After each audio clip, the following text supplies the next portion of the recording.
کی رحمت جواب دے گی، فرشتوں چھوڑ دو، انہیں روکو مت، میرے نبی کے نام کی برکت ہے، جن جن کا نام محمد ہے، میں نے سب کو جنت میں جانے کی اجازت دیا۔ ایسا پیارا نام ہے۔ تو محمد کا مطلب کیا ہے؟ حمد سے بنا ہے، محمد حمد سے بنا۔ حمد کا مطلب ہوتا ہے تعریف، حمد کا مطلب کیا؟ تعریف۔ محمد کا مطلب ہے جس کی بار بار تعریف کی جائے، جس کی، سمجھے، بار بار، ایک بار نہیں، دو بار نہیں، 10 بار نہیں، بار بار۔ اب اس بار بار کی کوئی بھی انتہا نہیں، کوئی حد نہیں، یہ ایسا آر پار ہے کہ ہزاروں بار بھی کرو تب بھی یہ بار بار ہے۔ اور میرے نبی کا پیارا نام ایسا ہے کہ جتنی بار کیا جائے گا اتنی بار میرے نبی کی تعریف۔ سبحان اللہ، سبحان اللہ۔ ایسا پیارا نام۔ ایک واقعہ مجھے یاد آ گیا، حدیث شریف، میرے نبی کے نام کا مطلب یاد رکھا تو حدیث سمجھ میں آ جائے گی انشاءاللہ۔ کیا مطلب ہے میرے نبی کے نام کا؟ جس کی بار بار تعریف کی جائے۔ ایک مرتبہ ام المومنین سیدہ عائشہ صدیقہ رضی اللہ تعالیٰ عنہ حضور کی بارگاہ میں حاضر تھی۔ وقت بہت تیزی سے گزر رہا، پھر کبھی اس ٹاپک پہ انشاءاللہ بولوں گا، یہ بڑی پیاری بات آ گئی تو میں سنا دیتا ہوں انشاءاللہ۔ میرے نبی نے فرمایا، اے عائشہ، تم نے اللہ کا کرم اور احسان مجھ پر دیکھا کیسا ہے؟ عرض کرتی حضور کیا مطلب؟ فرماتے ہیں دیکھو، اچھا چونکہ عرب کے لوگ عربی جانتے تھے، وہ تو عربی ان کی مادری زبان تھی، تو مادری زبان تھی اس لیے جو ہے وہ محمد کا مطلب جانتے تھے۔ وہ میرے نبی کو جب برا بھلا کہتے تھے تو میرے نبی کا نام نہیں لیتے تھے، بلکہ اس کے اپوزٹ میں مذمم کہا کرتے تھے۔ وہ محمد کہہ کے گالی نہیں دیتے تھے، وہ محمد کہہ کے برا بھلا نہیں کہتے تھے، بلکہ مذمم کہتے تھے۔ معاذ اللہ، مذمم کا مطلب ہوتا ہے جس کی بار بار برائی کی جائے۔ میرے نبی سیدہ عائشہ سے مسکرا کے فرماتے ہیں، اے عائشہ، مجھ پر میرے رب کا کرم دیکھو کہ تمہاری قوم کے لوگوں نے میری برائی کی، مجھے گالیاں دی، برا بھلا کہا، تو رب تعالیٰ نے ان کی گالیوں کو مجھ سے ایسا پھیر دیا ہے کہ اب وہ گالی دیتے ہیں تو محمد کو نہیں مذمم کو دیتے ہیں۔ وانا محمد رسول اللہ، اور میں تو محمد ہوں، میں اللہ کا رسول ہوں، میرا نام محمد ہے، لہذا جب بھی کوئی محمد کہے گا میرے نبی کی تعریف مجبوراً کرے۔ ایسا پیارا نام سبحان ہے، تو کتنا پیارا نام ہے محمد۔ اگر اس کا وظیفہ بنا لیا جائے تو انشاءاللہ ہماری اور آپ کی بخشش کا ذریعہ بن جائے گا، ہماری اور آپ کی بخشش کا ذریعہ ہے۔ اور کیوں نہ ہو بخشش کا ذریعہ کہ جو نبی سارے گناہگاروں کو بخشوانے والا ہے، اس پیارے نبی کا جو نام جپتا ہے، میرا نبی اس سے محبت کیا ہے۔ قرآن مقدس کی میں نے آیت کریمہ تلاوت کی تھی، تھوڑا سا ترجمہ اس کا بتا کے بات کو ختم کر دو۔ اللہ تعالیٰ فرماتا ہے، الذی خلق الموت والحیات لیبلوکم ایکم احسن عملا۔ اللہ تعالیٰ وہ ہے جس نے موت اور زندگی کو اس لیے پیدا فرمایا تاکہ تمہیں آزمائے، تمہارا امتحان لے کہ تم میں اچھے عمل کرنے والا کون۔ یہ موت اور زندگی، یہ جینا اور مرنا، یہ بغیر سبب کے نہیں، بلا وجہ نہیں ہے میرے بھائیوں۔ یاد رکھو، اس طرح کی محفلیں ہمیں کم ملتی ہیں، لیکن ان محفلوں میں غور کیا کرو کہ آج کسی کا 40واں ہو رہا ہے، کل کلا ہم میں سے بھی کسی کا 40واں ہوگا۔ اس سے پہلے اپنی زندگی کو نیکیوں سے آباد کر لو، تاکہ 40ویں میں، جنازے میں، 30 میں، 10ویں میں کوئی یہ نہ کہے بے نمازی مر گیا، شرابی مر گیا، جوانی مر گیا، بدکار مر گیا، سود پیاز لینے والا مر گیا، ظالم اور اتیاچاری مر گیا۔ کوئی یہ نہ کہے کسی کو غبن، کسی کو ستانے والا، کسی کا غبن کرنے والا مر گیا، بلکہ نیکیوں سے زندگی کو سجا لو، تاکہ مرنے کے بعد بھی لوگ کہیں سنو سنو، نماز پڑھنے والا مر گیا ہے، روزہ رکھنے والا چلا گیا ہے، نیکیاں کرنے والا چلا گیا ہے، نبی پاک کی تعریف کرنے والا۔ سبحان اللہ۔ اور جب یہ اعلان ہوگا تو زبان خلق کو نقار خدا کہیے، جو بندوں کی زبان سے نکلتا ہے اللہ تعالیٰ اسے سچ کر دکھاتا ہے۔ انشاءاللہ جب بندے ہماری تعریف کریں گے تو خدا بھی ہمیں اور آپ کو معاف کرے اور بخشش ہوگی تو کیسے؟ سبحان اللہ۔ آج میں سمجھتا ہوں یہ میلاد کی محفل کی برکت ہے، یہ بڑا اچھا کیا عظمت نے جو یہ پروگرام قبرستان کے بالکل بغل میں ہے۔ ویسے بھی آپ کا یہ قبرستان بڑا خوش نصیب ہے، اس وجہ سے کہ اس کے بیچوں بیچ میں اللہ کا گھر بنا ہوا ہے۔ مسجد سے ہر وقت قرآن کی آیتوں کی آواز آتی ہے، اذان کی آواز آتی ہے، صلاۃ و سلام کی آواز آتی ہے، نیکیوں کی باتوں کی آواز آتی ہے، اور جہاں نیکیوں کی بات ہوتی ہے وہاں رحمت خداوندی کا نزول ہوتا ہے۔ اور جب مسجد پہ رحمت نازل ہوگی تو پڑوس والے محروم نہیں رہے۔ اور آج تو سونے پر سہاگا ہو گیا کہ پاس میری میلاد کی محفل آج یقین جانے ہمارے اور آپ کے پاس میں آ کے نہیں ہے، ورنہ یہ قبر میں جتنے مسلمان ہیں مرد و عورت آج یہ خوشی سے بھولے نہیں سما رہے ہوں گے۔ آج صرف عظمت کی ماں کو ثواب نہیں مل رہا ہوگا، بلکہ جتنے مردے یہاں مسلمان دفن ہیں ان سب کی روحوں کو قرار مل رہا ہوگا، چین مل رہا ہوگا، ان کی قبروں پر رحمتوں کا نزول ہوگا۔ نیکیاں نیکیوں کی طرف لے جانا۔ ابھی آپ سن رہے تھے قاری صاحب اللہ فرما رہے تھے ایک شخص نے 3 مرتبہ قل ہو اللہ پڑھ دیا تو کئی ہفتوں تک اس کا ثواب بانٹا جاتا رہا۔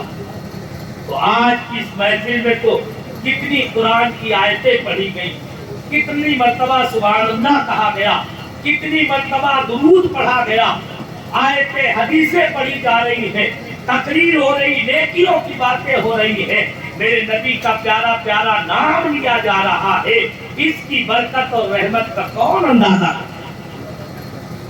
تو میرے بھائی کو لیکن یہ محفلیں سب کی قسمت میں نہیں ہوتی۔ ہمارے مرنے کے بعد پتہ نہیں ہمارے گھر والوں نے محفل کی کہ نہیں کی، آگے حالات کیسے آ رہے ہیں یہ سب جانتے ہیں۔ تو اس لیے خود اپنی مغفرت اور بخشش کا ہمیں انتظام کرتے جانا چاہیے، کسی پر چھوڑ کے نہ جائیں بلکہ خود نیک بن کے جائیں۔ اور اگر اللہ تعالیٰ توفیق دے تو جتنے مرد و عورت بیٹھے ہوئے میری بات گرا باندھ لے اور دل میں اس بات کو جگہ دے کہ یہ اللہ تعالیٰ نے اگر اولاد دی ہے تو یاد رکھو اپنی اولاد کو خوب پڑھاؤ، دنیا کی تعلیم بھی دلواؤ، لیکن اپنے بچوں میں ایک آدھ کو اور اپنی بچیوں میں ایک آدھ کو عالم اور عالمہ اور حافظ اور حافظہ اور قاری اور قاریہ ضرور بنا کے جانا، تاکہ موت کے بعد میں تمہاری قبر پر کوئی فاتحہ پڑھنے والا موجود ہو اور قرآن پڑھ کے تمہیں بخشتا رہے، تاکہ زندگی میں جتنی وہ نیکیاں کرے تمہیں اس کے برابر اجر و ثواب ملتا۔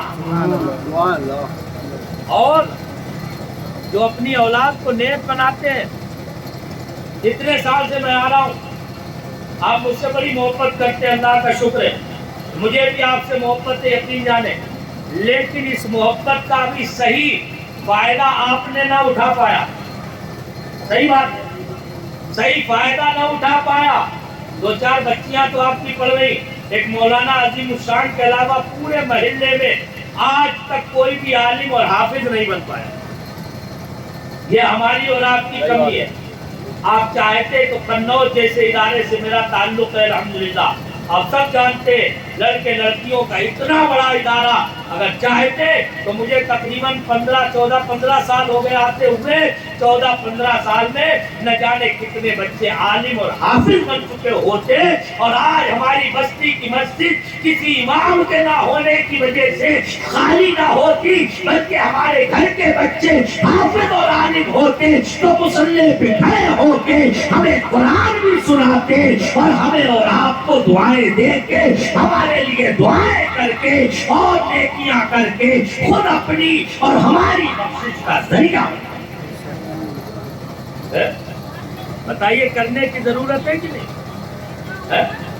اچھا بڑی بڑی ڈگریاں دلا لو بچوں کو، منع نہیں کرتا ہوں، لیکن ان ڈگریوں سے آپ کو کیا فائدہ ہو؟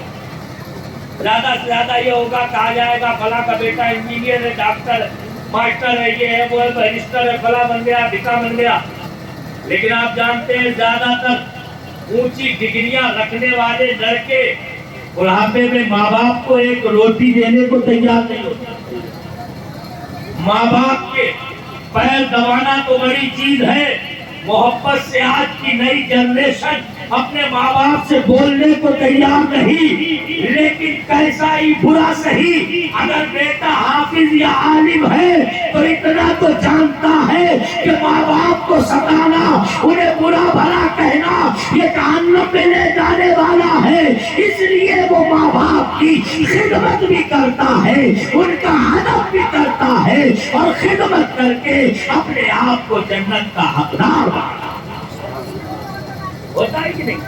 اور اگر کچھ بھی نہ کرے، یہ بھی چھوڑ دو، بالکل ماں باپ کی خدمت نہ کرے، کہیں باہر رہنے لگے، مثلا دور چلا جائے ماں باپ کی اجازت سے، اب خدمت نہیں کر سکتا، روپیہ پیسہ بھی نہیں بھیج رہا، کھانا پینا بھی نہیں دے رہا، کچھ نہیں کر رہا ہے، لیکن سبحان اللہ اگر نیک اولاد آپ نے بنا دی تو بزرگوں نے فرمایا ہے کہ جس شخص نے اپنی اولاد کو نیک بنا دیا تو اس کی اولاد زندگی میں جتنی سانسیں لے گی، ہر سانس کے بدلے میں اللہ تعالیٰ اس کے ماں باپ کو ایک نیکی عطا فرمائے. بناؤ اپنے بچوں کو، خوب قابل بناؤ. الحمدللہ آپ جانتے ہیں جامعۃ الاحمدیہ کے 2 انگلش میڈیم اسکول چل رہے ہیں، بچوں کو دنیا کی تعلیم بھی دی جاتی ہے. ہم خود امپریس کرتے ہیں لوگوں کو، لیکن پہلے اپنے بچے بچیوں کو دین کا علم سکھا دو، قرآن پڑھا دو، دینی علم سکھا دو. انہیں عالم اور حافظ بنا سکتے ہو تو عالم اور حافظ بنا دو تاکہ تمہاری قبر کا انتظام ہو. یاد رکھو یہ موت اور زندگی یہ آزمائش کی چیزیں ہیں. یہ اللہ نے ہمیں دنیا میں بے فائدہ نہیں بھیجا ہے، بلا وجہ نہیں بھیجا ہے. اس کا مقصد ہے، اس مقصد کو ہمیشہ نظر میں رکھو گے تو کبھی بھی گناہوں کے قریب نہیں جاؤ گے. ہمیشہ انشاءاللہ نمازوں کی پابندی کریں. ہمیشہ یاد رکھو صرف ایک ہی بات کہ اللہ نے موت اور زندگی جو پیدا کی ہے یہ آزمائش کے لیے، امتحان کے لیے. پڑھے لکھے بچے بھی بیٹھے ہیں، آپ بھی بزرگ بیٹھے، جوان بیٹھے، سب غور کریں. امتحان دینے والا کامیاب وہی ہوتا ہے جو پڑھتا ہے. مثلا ہمیں کتاب دی گئی کالج سے، اسکول سے، کورس دے دیا گیا، کورس لا کے ہم نے الماری میں چھپا کے رکھ دیا، اور پھر جب ایگزام کا ٹائم آیا تو منہ پھاڑ کے کھڑے ہو گئے. ہمیں کیا ایگزام میں فائدہ ملے گا، ہمیں کیا نمبر ملیں گے، کیسے کامیاب ہوں گے؟ کوئی نہیں کہہ سکتا ہے کہ آپ کامیاب ہو سکتے ہیں. ارے جب دنیا کے ایگزام کا حال یہ ہے کہ ایک کتاب پڑھے بغیر کوئی کامیاب نہیں ہو سکتا، تو آخرت کا امتحان تو بڑا کڑا ہے. وہاں کوئی نقل بھی نہیں چل سکتی ہے. اگر کچھ چلے گا تو نیکی کا وہاں پر دور دورہ ہوگا، نیکی کا سکہ چلے گا. اس لیے اپنی زندگی کو نیکیوں سے سجا لو، خدا تمہاری زندگی کو اور قبر کو اور حشر کو رحمتوں سے مالا مال۔ اللہ تعالی ہمیں اور آپ کو سب کو عمل کرنے کی توفیق عطا فرمائے۔ میرے بھائی جو حالات بڑے نازک ہو چکے ہیں، ہم ہمیشہ غور کریں، یاد رکھیں کہ ہماری زندگی صرف موت تک نہیں ہے، بلکہ مرنے کے بعد بھی ہمیں اور آپ کو قبر میں نہ جانے کیا کیا حالات کا سامنا کرنا پڑے گا، پھر میدان حشر ہوگا، قیامت میں نہ جانے کیسے اعمال ہمارے سامنے آئیں گے۔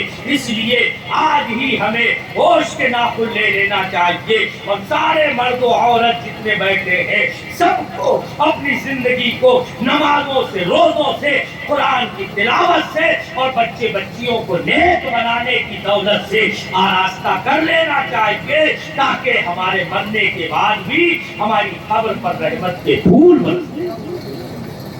اللہ تعالی ہمیں اور آپ کو سب کو عمل کی توفیق عطا فرمائے۔